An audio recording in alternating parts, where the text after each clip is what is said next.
नमस्कार, मैं हूं पंकज कुमार। इस खास पेशकश में हम चर्चा करेंगे कि आखिरकार राहुल गांधी के दावों की हकीकत क्या है।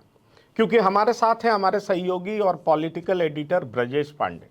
इनके साथ चर्चा के दरमियान हम समझने का प्रयास करेंगे कि आखिरकार राहुल गांधी का कॉन्फिडेंस इस हद तक क्यों बढ़ गया कि अब वो बीजेपी को गुजरात में ही हराने की बात कह रहे हैं।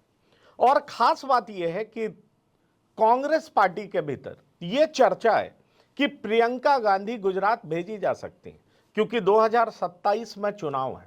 आपको याद होगा कि 2022 के चुनाव में बीजेपी जीती, लेकिन उससे पहले के चुनाव में कांग्रेस की हार हुई, लेकिन कांग्रेस बहुत कम मार्जिन से हारी थी। उस समय यह माना जा रहा था कि कांग्रेस जीत जाएगी, लेकिन बीजेपी जीतने में सफल रही।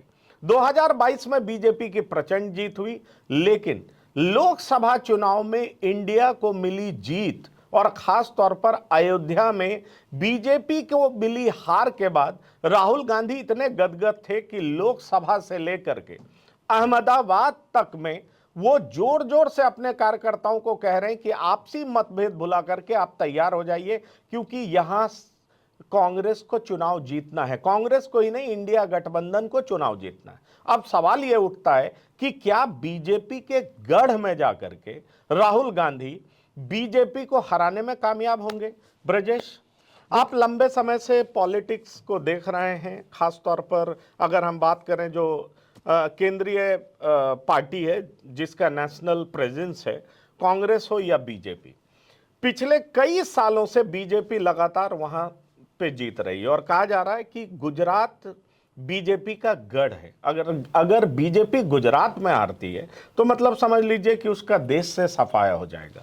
अब राहुल गांधी इस लोकसभा चुनाव के बाद इतने कॉन्फिडेंट दिखते हैं कि वो गुजरात में हराने की बात करते हैं, और सिर्फ लोकसभा में ही नहीं बल्कि अहमदाबाद पहुंचते हैं, कार्यकर्ताओं को एड्रेस करते हैं और कहते हैं आपसी मतभेद भुला जाइए और अगले साल होने वाले चुनाव के लिए तैयार हो जाइए। क्या मतलब है इसका? देखिए, वहाँ पे उन्होंने एक और बड़ी इंटरेस्टिंग बात कही थी और मुझे लगता है कि ये इंटरेस्टिंग बात एक तरह से सेल्फ एडमिशन भी है और आने वाले समय के पॉलिटिक्स की दशा दिशा भी निर्धारित की तरफ इंगित करता है। वो संकेत और वो डायलॉग वो था कि जिसमें उन्होंने कहा कि अब तक हमसे सबसे बड़ी गलती ये होती थी कि हम रेस में शादी के घोड़े भेजते थे और हमारी हार होती थी। इस बार हम शादी के घोड़े नहीं भेजेंगे, इस बार हम रेस के घोड़े भेजेंगे जो जीतेंगे और जीतने के लिए भेजेंगे।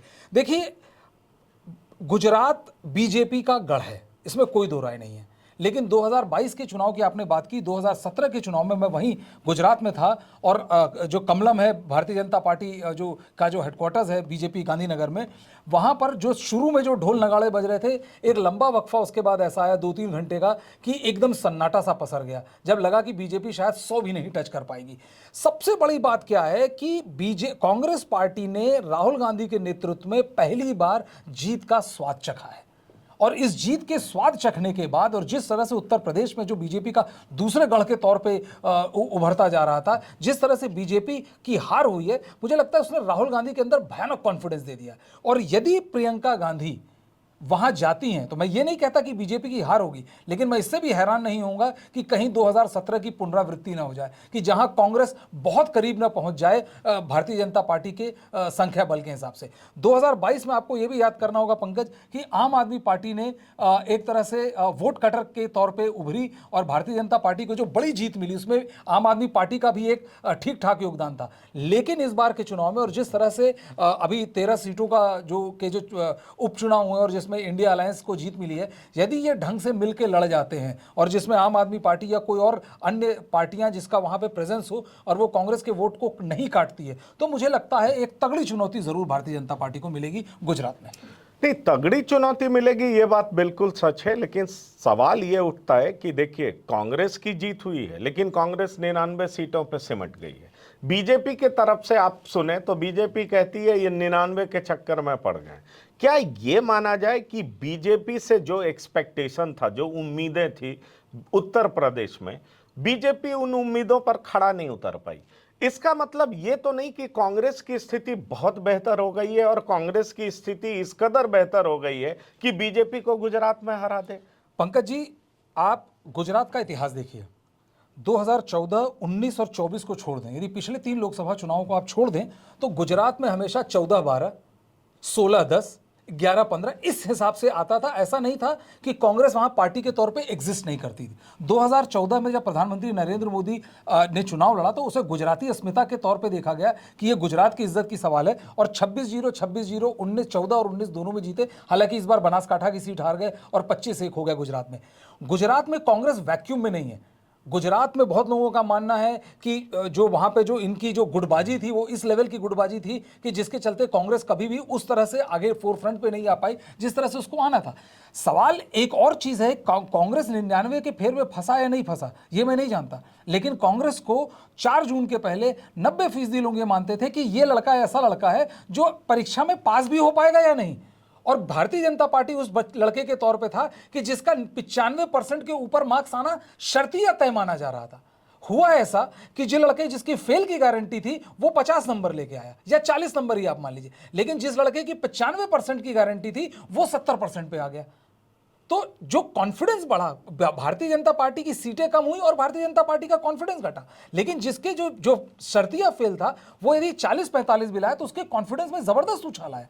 और आप नरेशन देखिए, अभी उपचुनाव में बद्रीनाथ विधानसभा क्षेत्र से कांग्रेस जीत के आई, जबकि उपचुनाव में ऐसा माना जाता है कि जो भी वहां की राज्य होती, और उत्तराखंड आप देख लें पिछले 3 बार से 5-0 5-0 5-0 कांग्रेस के बीजेपी के पक्ष में था, और वो लोकल चुनाव भी, विधानसभा का चुनाव भी वहां भाजपा की सरकार। वहां पर 2 उपचुनाव होता है और दोनों उपचुनाव में कांग्रेस जीतती है। तो ये एक मैसेज तो है काडर के लिए ना, कि काडर उत्साहित है।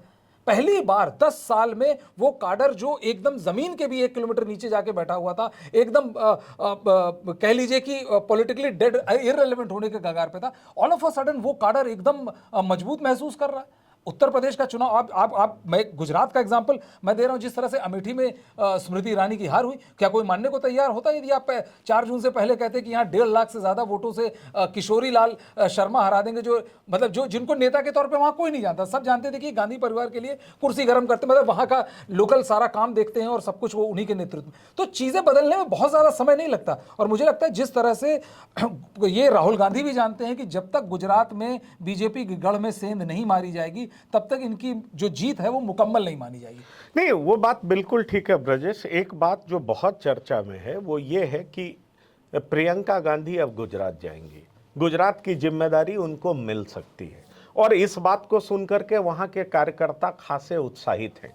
लेकिन दूसरी तरफ हमें यह भी नहीं भूलना चाहिए कि गुजरात में मुख्यमंत्री कोई भी हो, माना यह जाता है कि ये प्रधानमंत्री मोदी यहाँ के मुख्यमंत्री भी हैं, उनका नेतृत्व भी है, जी हाँ, वो उनका शासन भी है, और इसलिए लोग प्रधानमंत्री मोदी के नाम पर वोट देते हैं। उनको लगता है कि गवर्नेंस मोदी का है, गवर्नेंस किसी और का नहीं है। वो ठीक है प्रधानमंत्री बन गए, मुख्यमंत्री कोई और बन गया हो, लेकिन नेतृत्व तो उन्हीं का है।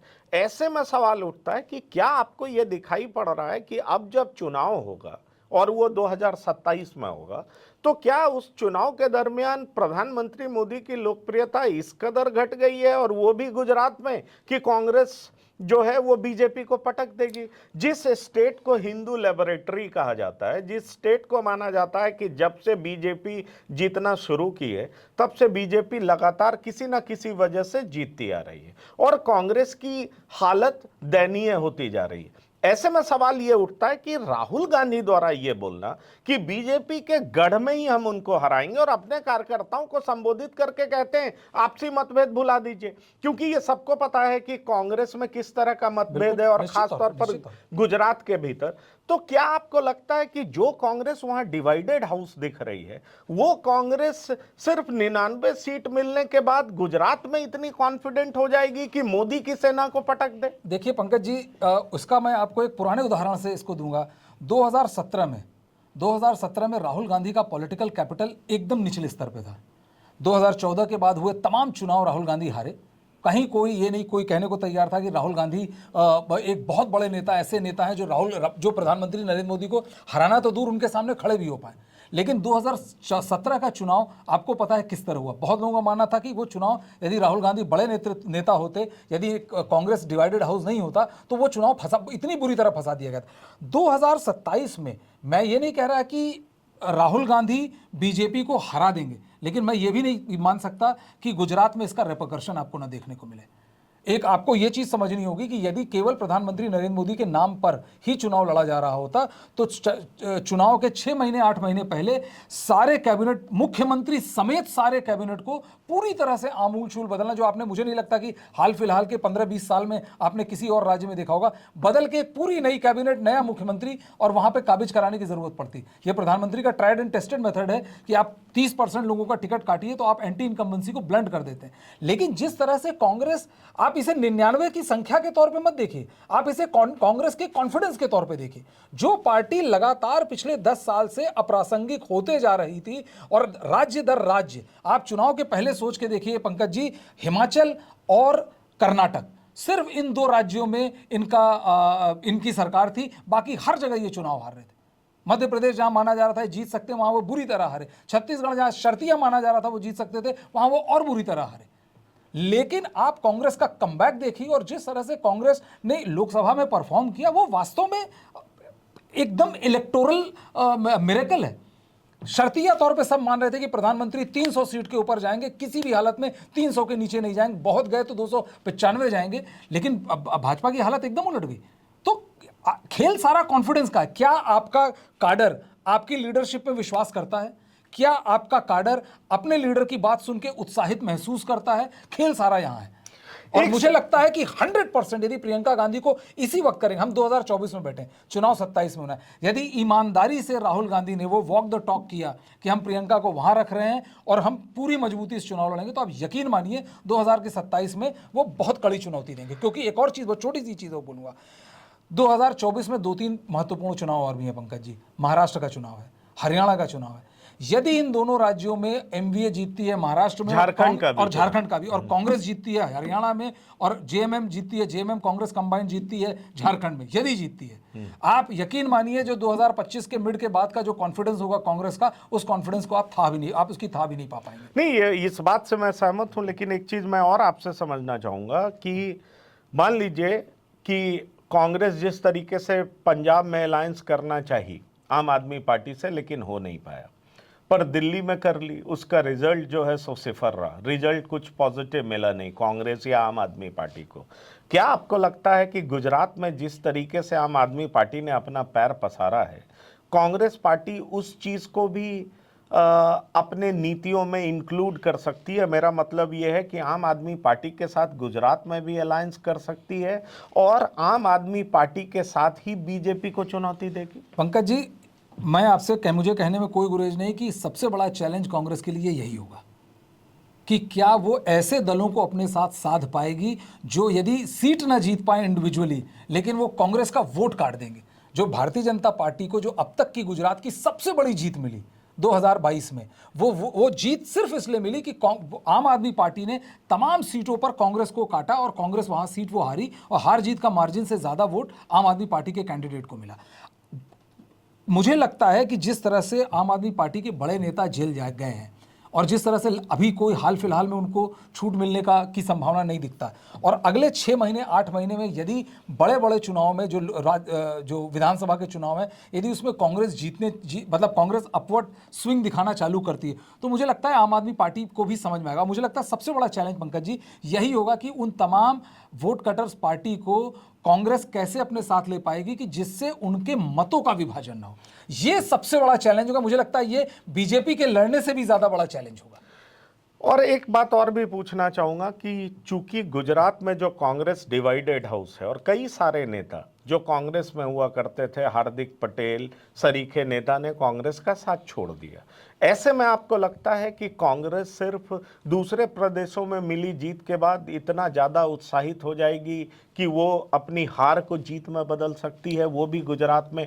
क्योंकि ये भी हमें नहीं भूलना चाहिए कि कांग्रेस डिवाइडेड हाउस है, कई सारे बड़े नेता एकजुट नहीं हैं, उनके आपस में इस तरह का टकराव है कि खुद राहुल गांधी को ये एक्सेप्ट करना पड़ता है कि देखिए आप लोग आपसी मतभेद बुला करके और एक साथ आइए, अगली बार हम कांग्रेस को हरा देंगे। राहुल गांधी यही नहीं रुकते हैं, राहुल गांधी ये भी कहते हैं कि गांधी ने भी अब ब्रिटिश के खिलाफ अपनी लड़ाई गुजरात से ही शुरू की थी। गांधी का ही ये नारा था, डरो मत डराओ मत। जो कि वो लोकसभा सदन में भी बोल रहे थे कि हम ना डरते हैं ना डराते हैं, और हमारी पार्टी में इस तरह का कल्चर भी नहीं है। बीजेपी में मोदी जी के सामने डर से कोई बोल नहीं पाता है। चलिए, ये पॉलिटिकल भाषण हो सकता है, लेकिन सवाल ये उठता है कि कांग्रेस के भीतर का अंतर्कलह बार बार ऊपर आता रहा है। ऐसे में आपको लगता है कि कांग्रेस अपने अंतर्कलह को दूर करने में कामयाब होगी अगर प्रियंका गांधी भेज दी जाती हैं वहां पर? तो आपको लगता है? देखिए कांग्रेस को, मैं गुजरात बहुत बार गया, गुजरात के मैंने कई विधानसभा चुनाव कवर किए। ये जो आज राहुल गांधी कह रहे हैं, ये वहाँ पर गुजरात में ओपन सीक्रेट है। वहाँ पर जो नेता बड़ा नेता माना जाता है, जो नॉर्मल होता है कि आप लालू प्रसाद यादव को कहें कि ये बड़ा नेता है, ये बड़ा नेता है इसलिए कि अपने दम पर 150 विधायक जिता लेते हैं, अपने दम पर 10-20 सांसद जिता लेते हैं, वो बड़े नेता होते हैं। वहाँ पर अर्जुन मोढवाडिया, शक्ति सिंह गोहिल और इस तरह के तमाम जो सो कॉल्ड बड़े नेता थे, ये ऐसी स्थिति में नहीं होते हैं कि ये अपनी सीट जीत सकें, दूसरों को सीट जितवाने की स्थिति आप छोड़ दें। अर्जुन मोढवाडिया कांग्रेस छोड़ के भाजपा जा चुके हैं, शक्ति सिंह गोहिल बचे हैं। मुझे लगता है कि कांग्रेस के पास एक पूरा प्रॉपर स्ट्रैटेजी बनाने के लिए पूरा लैटिट्यूड है कि उनको कोई नेता बुरा मान जाएगा और कोई नेता अच्छा मान जाएगा, इससे वो हटे। क्योंकि जो नेता के दावेदार, जैसे अर्जुन मोढवाडिया बहुत बड़े नेता थे, जीपीसीसी के चीफ रहे, उनको वो ऑलरेडी छोड़ के जा चुके हैं। शक्ति सिंह गोहिल बचे हैं। मुझे लगता है कांग्रेस के पास नए लड़कों पर दांव खेलने की स्थिति पूरी तरह से बनी रहेगी और एक फाइटिंग यूनिट के तौर पे जाएंगे। आप एक चीज समझिए कि यदि प्रियंका गांधी को वहां बनाते हैं तो एक चीज तो क्लियर हो जाएगा कि गांधी परिवार गुजरात को सबसे हाईएस्ट प्रेस्टीज अकॉर्ड कर रहा है, क्योंकि गांधी परिवार की यहाँ के ही महिला गुजरात प्रदेश का इंचार्ज है। दूसरी चीज़ मेरा यह मानना है कि गुजरात में चुनाव के पहले, पंकज जी, तमाम बड़े चुनाव और तमाम कई राज्यों के चुनाव हो चुके होंगे। यदि जिन राज्यों के चुनाव की हम बात कर रहे हैं पंकज जी, इसमें एक बिहार का भी चुनाव है, यदि कांग्रेस पार्टी का परफॉर्मेंस या कांग्रेस और अलायंस का परफॉर्मेंस अच्छा रहता है तो मुझे लगता है कि ये एक बड़ा ज़बरदस्त कॉन्फिडेंस देगा ऑपोजिशन और स्पेशली कांग्रेस पार्टी को, कि वो फिर आप डू और डाई वाली स्थिति में आ जाते हैं कि हम चाहे कुछ हो जाए, हम ये चुनाव जीत के दिखाएंगे, और वो बड़ा जबरदस्त काम करता है। मुझे लगता है कि कितना तगड़ा कांग्रेस का परफॉर्मेंस रहेगा गुजरात के अंदर, मुझे लगता है ये अगले 1 साल में भी तय हो जाएगा कि इन तमाम इंपॉर्टेंट राज्यों में, महाराष्ट्र, हरियाणा, झारखंड, बिहार, दिल्ली, इन राज्यों में यदि ये 5-6 राज्य आप मान के चलें और यहाँ पर यदि ऑपोजिशन या इंडिया अलायंस जीत जाता है तो आप ये मान के चलिए कि बीजेपी ऑलरेडी बहुत बुरी तरह बैकफुट पे आ जाएगी, और वो आपको न केवल राष्ट्र की राजनीति में दिखेगा, नेशनल पॉलिटिक्स में, यहाँ लोकसभा में, बल्कि वो तमाम उन राज्यों में दिखने लगेगा। जो छोटे छोटे दल के नेता हैं, जो पावरफुल कास्ट के नेता हैं कि हम क्षत्रिय समाज के बड़े नेता हैं और जो कांग्रेस में दांव लगाने को नहीं तैयार हैं, एक बार जब आपकी बानगी चलना चालू होती है, आपका जो सिक्का है वो चलना चालू होता है, तो वो सब आप पे दांव लगाने को तैयार हो जाएंगे। मुझे लगता है अगला 1 साल गुजरात के लिए भी, कांग्रेस की खुद की सेहत के लिए भी और नेशनल पॉलिटिक्स के लिए भी बहुत महत्वपूर्ण है। बिल्कुल, और शायद यही वजह है कि राहुल गांधी ने बड़े ही स्ट्रैटेजिकली इस बात को बढ़ चढ़ करके बोला है कि बीजेपी को उसके गढ़ में ही हराएंगे, यानी गुजरात में हराएंगे। दरअसल जो ब्रजेश कह रहे थे उसका साफ मतलब था कि जिन 5 राज्यों में चुनाव होना है गुजरात में विधानसभा चुनाव से पहले, उसमें झारखंड, हरियाणा, महाराष्ट्र, दिल्ली और फिर बिहार, इन 5 राज्यों में चुनाव जीतना एनडीए के लिए आसान नहीं है, क्योंकि इन ज्यादातर राज्यों में एंटी इनकम्बेंसी भी एक बड़ा फैक्टर होगा। महाराष्ट्र में लोकसभा चुनाव का परिणाम आई ओपनर था, वो बता दिया कि किस तरीके से एनडीए के खिलाफ वहां पर माहौल बना हुआ है, जबकि बीजेपी ने कई दलों के बड़े नेताओं को अपने साथ जोड़ लिया था। यही सवाल दिल्ली का भी है कि दिल्ली में अरविंद केजरीवाल एक बार जीते हैं, उसके बाद से लगातार जीतते आ रहे हैं और बीजेपी को विधानसभा में बुरे तरीके से पटकते रहे। ऐसे में सवाल उठता है कि हरियाणा, जहां से 2 बार बीजेपी की सरकार बनी है, वहां भी एंटी इनकम्बेंसी है, उसको कैसे बीट करेगी बीजेपी। इसलिए राहुल गांधी को लग रहा है कि इन 5 राज्यों में अगर ज्यादातर राज्यों में इंडिया जीतती है, कांग्रेस पार्टी जीतती है, तो निश्चित तौर पर एक ऐसा मोमेंटम बनेगा कि गुजरात में भी बीजेपी को खास तौर पर पटकनी दी जा सकती है। और इसके लिए अगर आम आदमी पार्टी कांग्रेस के साथ आ जाती है तो निश्चित तौर पर जो आम आदमी पार्टी 2022 में बहुत ज़्यादा वोट काटने में कामयाब हुई थी, उस तरह की दिक्कतों का सामना नहीं करना पड़ेगा। और कांग्रेस जो डिवाइडेड हाउस है उसको साधने के लिए प्रियंका वहां मौजूद होंगी, उससे साफ मैसेज जाएगा कि कांग्रेस किस तरीके से गुजरात को हाईएस्ट प्रायोरिटी पर ले रही है। बहरहाल ब्रजेश पांडे, आपका इस प्रोग्राम में शामिल होने के लिए बहुत बहुत धन्यवाद और शुक्रिया। तो इस प्रोग्राम में इतना ही। ताजा तरीन खबरों के लिए आप लगातार देखते रहिए TV9। धन्यवाद, नमस्कार।